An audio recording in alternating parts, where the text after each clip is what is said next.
Hello, आप सबका मेरे चैनल स्प्रेडिंग ला ज्ञान में स्वागत और अभिनंदन है। मैं आज आपको सीआरपीसी का एक इम्पॉर्टेंट प्रॉब्लम जो कि यूपी एपीओ 1997 में पूछा गया था पूछ रही। अगर आपको इसका उत्तर पता है तो इनबॉक्स में जाकर टाइप करिए और नहीं पता है तो मेरी पूरी वीडियो वॉच कर लीजिए। एक मजिस्ट्रेट भूल से समन मामले केस की सुनवाई वारंट मामले के रूप में और वारंट मामले केस की सुनवाई समन मामले केस के रूप में करता है।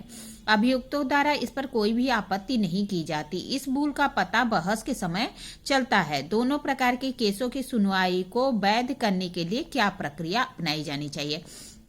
क्या कह रहा है, एक मजिस्ट्रेट भूल से समन मामले की सुनवाई वारंट मामले केस के रूप में और वारंट मामले की सुनवाई समन मामले के रूप में करता है। अभियुक्तों द्वारा इस पर कोई भी आपत्ति नहीं की जाती और भूल का पता बहस के समय चलता है। दोनों प्रकार के केसों की सुनवाई को वैध करने के लिए क्या प्रक्रिया अपनाई जानी चाहिए। अगर आपको पता है तो इनबॉक्स में जाकर टाइप करिए। आइए देखिए इसका उत्तर। प्रस्तुत समस्या सीआरपीसी की धारा जो 259 है और 464 है से संबंधित है। क्या है कि कह रहा है सीआरपीसी की 259 और 464 से संबंधित यह प्रॉब्लम है। समन मामले की सुनवाई वारंट मामले के रूप में। प्रस्तुत समस्या में मजिस्ट्रेट भूल से एक समन मामले की सुनवाई वारंट मामले की तरह करता है। उसका पता बहस के समय चलता है। यदि ऐसी प्रक्रिया को वैध बनानी है तो मजिस्ट्रेट को धारा जो 259 है के उपबंधों का सहारा लेना पड़ेगा, जिसमें यह उपबंधित है कि मजिस्ट्रेट यदि मामला 6 माह से अधिक के कारावास से दंडनीय है और मजिस्ट्रेट को यह प्रतीक होता है कि न्याय के हित में ऐसे अपराध का विचारण वारंट मामले के विचारण की प्रक्रिया के अनुसार किया जाना चाहिए तो वह विचारण वारंट मामले की तरह कर सकता है। मतलब क्या कह रहा है, 259 कह रहा है कि अगर कोई मामला जो कि 6 माह से अधिक के दंड से दंडनीय है और मजिस्ट्रेट को लगता प्रतीक होता है कि न्याय हित में ऐसे अपराध का विचारण वारंट मामले की तरह किया जाना चाहिए तो वह उसका विचारण वारंट मामले की तरह कर सकता है। किंतु प्रस्तुत समस्या में मजिस्ट्रेट ने भूल से यह कार्रवाई की है। इसका पता बहस के समय चलता है और इस गलती को ठीक करना चाहता है तो वह गलती या अनियमितता ऐसी नहीं है जिससे कि पूरा विचारण दूषित हो जाए और धारा जो 465 है में ठीक हो सकती है। मतलब कह रहा है कि यह ऐसी गलती नहीं है जिससे कि पूरी कार्रवाई जो है दूषित हो जाए। इसको जो धारा 465 है उसके अंतर्गत ठीक हो सकती है। एक केस आई थी गोपाल दास सिंधी बनाम राज्य की AIR 1961 के मामले में जो माननीय उच्चतम न्यायालय है उन्होंने कहा था कि समन मामले का वारंट मामले की तरह विचारण करना ऐसी अनियमितता मात्र नहीं है जिसे कि जो धारा 465 है में ठीक की जा सकता है। मतलब कह रहा है कि ऐसी अनियमितता नहीं है कि जो धारा 465 है उसके में ठीक किया जा सकता है।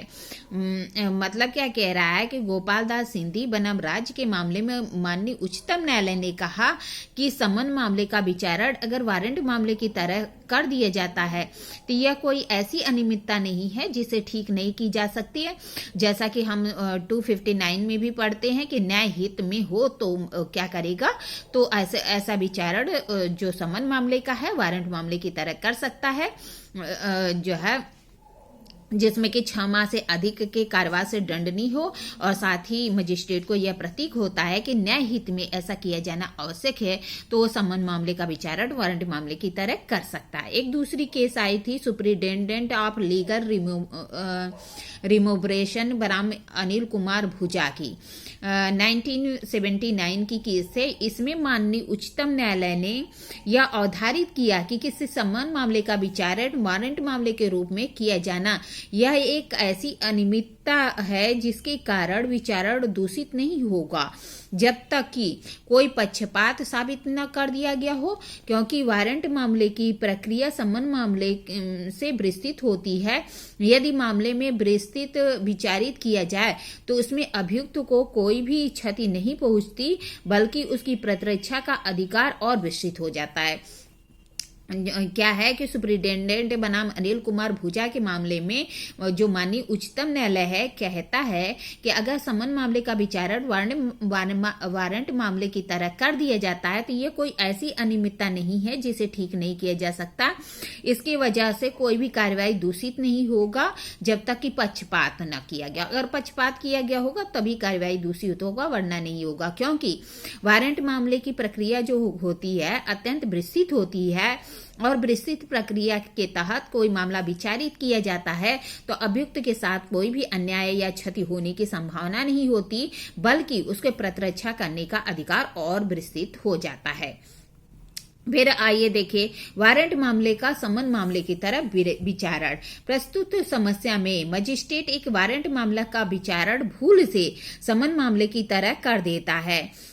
इसका पता बहस के समय चलता है। मजिस्ट्रेट इस भूल को ठीक करना चाहता है तो किसी मजिस्ट्रेट को अपनी इस भूल को का ऑर्डर शीट पर विवरण देते हुए मामला ऐसा है जिसका विचारण वारंट समन मामले की तरह से भी मामले के गुणागुण पर कोई प्रभाव नहीं पड़ेगा, मामले को आगे चला सकता है। मतलब कह रहा है कि अगर क्या करता है, वारंट मामले का विचारण समन मामले की तरह कर देता है तो प्रस्तुत समस्या में मजिस्ट्रेट क्या करता है कि वारंट मामले को भूल से समन मामले की तरह विचारण कर देता है। इसका पता बहस में चलता है और वह ऐसी जो भूल है उसको ठीक करना चाहता है तो मजिस्ट्रेट अपनी इस भूल को ऑर्डर शीट में विवरण देते हुए कि मामला ऐसा है जिसका विचारण समन मामले की तरह से होने से भी मामले में गुणागुण पर प्रभाव नहीं पड़ेगा, तो वह आगे कार्रवाई चला सकता है। फिर एक केस आई थी किशोरी लाल बनाम महादेव की 1993 की है क्रिमिनल लॉ जनरल के अंतर्गत। इलाहाबाद उच्च न्यायालय ने यह अब निर्धारित किया कि यदि किसी मामले का विचारण वारंट मामले की तरह हो जाता है परंतु यह पाया जाता है कि उसका विचारण समन मामले की तरह होना चाहिए, तब मजिस्ट्रेट वारंट मामले के विचारण के स्थान पर समन मामले के विचारण करने के अपने जो निष्कर्ष है को अभिलिखित करते हुए मामले का विचारण समन मामले की तरह कर सकता है। किशोरी बनाम महादेव के मामले में उच्च न्यायालय ने कहा कि यदि किसी मामले का विचारण वारंट मामले की तरह हो जाता है परंतु यह पाया जाता है कि उसका विचारण समन मामले की तरह होना चाहिए, तो मजिस्ट्रेट क्या करेगा, वारंट मामले के स्थान पे समन मामले के विचारण के लिए निष्कर्ष को अभिलिखित करते हुए जो मामला है उसको समन मामले की तरह चला सकता है। फिर एक केस आई थी केरल राज्य बनाम ई भास्करन के मामले में केरल उच्च न्यायालय ने कहा कि वारंट मामले को समन मामले की तरह विचारण के लिए समस्त प्रक्रिया या विचारण दूषित हो जाता है। क्या कह रहा है, वारंट मामले का क्या है, समन मामले की तरह विचारण करने से जो प्रक्रिया या विचारण है वो दूषित हो जाता है, क्योंकि वारंट मामले की प्रक्रिया विस्तृत होती है और जैसे आरोप विरचित करना, दंड के प्रश्न पर सुनना आदि समन में प्रक्रिया संक्षिप्त होती है, जिससे कि अभियुक्त की प्रतिरक्षा का अधिकार सीमित हो जाता है। मतलब क्या कह रहा है, केरल बनाम ई भास्करन के मामले में कहता है कि अगर क्या होता है वारंट मामले का कोई भी विचारण समन मामले की तरह हो जाता है तो समस्त प्रक्रिया या विचारण दूषित हो जाता है, क्योंकि वारंट मामले की जो प्रक्रिया होती है वह विस्तृत होती है, जिससे कि आरोप की विरचना होती है, दंड के प्रश्न पर सुनना होता है, जो कि समन मामले में नहीं होता है, जिससे अभियुक्त की जो प्रतिरक्षा करने के सेल्फ डिफेंस करने का जो राइट है वह सीमित हो जाता है, लिमिटेड हो जाता है। किंतु प्रेमदास बनाम राज्य के मामले में 1961 में क्रिमिनल लॉ जनरल में इलाहाबाद उच्च न्यायालय की पूर्णपीठ ने कहा कि वारंट मामले का समन मामले की तरह विचारण करना मात्र ऐसी अनियमितता है जो कि धारा जो 465 है में ठीक की जा सकती। मतलब प्रेमदास बनाम राज्य के मामले में इलाहाबाद उच्च न्यायालय की पूर्णपीठ ने कहा कि वारंट मामले के समन की तरह अगर वारंट मामले का समन की तरह अगर विचारण मात्र करने से मात्र ऐसी अनियमितता है जो कि जो धारा 465 है 465 के तहत ठीक किया जा सकता है। इस तरह मैंने आपको प्रॉब्लम बताई और प्रॉब्लम क्या सलूशन बताया, उससे संबंधित रिलेटेड केस गोपाल बनाम सिंधी बनाम राज्य का केस बताया, सुप्रिंटेंडेंट ऑफ लीगल रिमूवरेंस और अनिल कुमार भुजा का केस बताया, और साथ ही किशोरी बनाम महादेव का केस बताया, केरल राज बनाम ई भास्करन का केस बताया और लास्ट में प्रेमचंद बनाम राज्य का केस बताया। इस तरह मैंने आपको प्रॉब्लम बताई, प्रॉब्लम का सलूशन बताया और उससे रिलेटेड केस बताया। अगर आपको ये मेरी वीडियो अच्छी लगती है प्लीज लाइक और सब्सक्राइब करिए और मेरा चैनल सब्सक्राइब कर लिए ताकि आपको कोई भी प्रॉब्लम से संबंधित कोई भी या लीगल कोई भी टॉपिक पे अगर मैंने वीडियो बनाई है तो आपको पहले मिल जाए और उससे रिलेटेड जो भी वीडियो मैं लोड करती हूँ आपको पहले मिल जाए। इसलिए प्लीज मेरा चैनल सब्सक्राइब करिए, लाइक और कमेंट करिए। ठीक है, धन्यवाद, थैंक यू।